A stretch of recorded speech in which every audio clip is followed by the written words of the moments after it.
Public Servants Association of South Africa has called for the reopening of wage negotiations for public service workers. The PSA argues that wage increases announced last year are not in line with steep costs of living.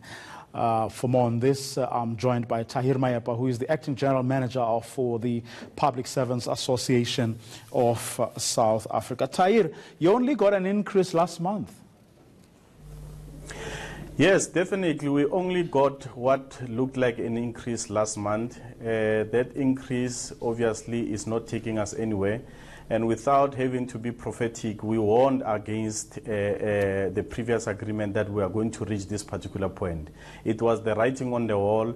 And in reality, we have no choice. Employer has no choice. All the unions admitted that the PSA have no choice but to reopen these negotiations. Mistakes were made, we understand. Let bygones be bygones. Let's go back to the negotiation table and fix the mess that was created by that agreement.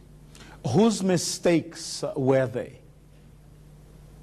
Well, the signatories to that agreement, they made a mistake. And the government has admitted also that they've made a mistake when they signed 8% increase with PSA and SARS. SARS is part of the public service. That is the admission of guilt that they made a mistake. But we are not going to hold them to account for their mistake. We understand we all make mistakes. Let's go back now and try and fix those mistakes and try and put the public servants where they belong, where they can be able to afford the cost of living that is skyrocketing, is getting out of hand.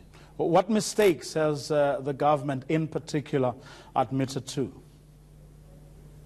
Well, the admission of guilt that I'm referring to, for them to have agreed to give 8% increase to SARS employees who happen to be public servants, that in itself is an admission of guilt to say that the current 5.3% that the public servants got is not enough to keep them going. So this is the mistake that was done in 2018, and we're saying that we can be able to remedy that through negotiations, as we always do. What mistakes are you prepared to admit to on your side as worker representatives? Well, as the PSA, we warned them. We told them that this eventuality is going to come through.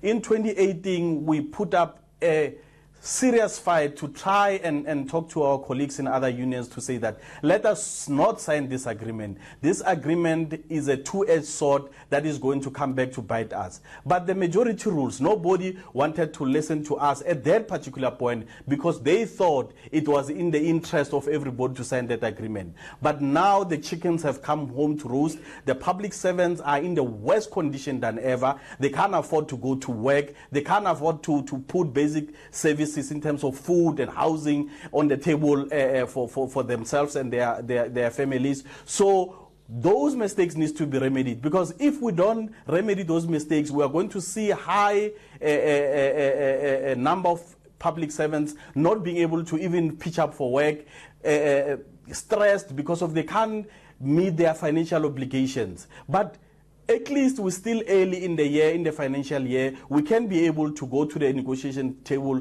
this week or next week and try and remedy that. At least if we can give them what they gave to SARS, which is 8%, I am sure the public servant, the rest of the public service will accept and will be happy to receive what other public servants got.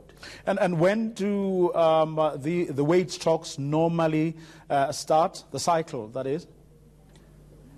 Well, as you know that we are still in the cycle of the 3-year agreement that was signed in 2018. However, that is why we are saying let us reopen these negotiations. So the cycle, there's no particular cycle, but what we are saying is the beginning of the financial year. So the sooner we go back, it will take us a day to sign an agreement that says at least 8%, and then this matter is off the table and life must just go on.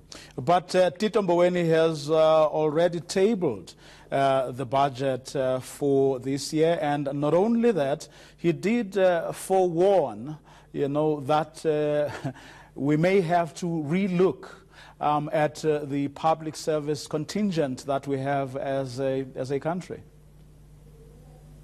Well, we heard what the finance minister has said, but we also heard what the deputy president has said, that we mustn't take him seriously. So the deputy president is higher in rank. We believe that when he said that in public, he meant that Tito Mboweni is probably a loose cannon that should not be taken seriously. So since the head of government said we must not take him seriously, we are not taking him seriously. The PSA not taking the Minister of Finance seriously. Tahir Mayepa is the acting general manager for the Public Servants Association of South Africa.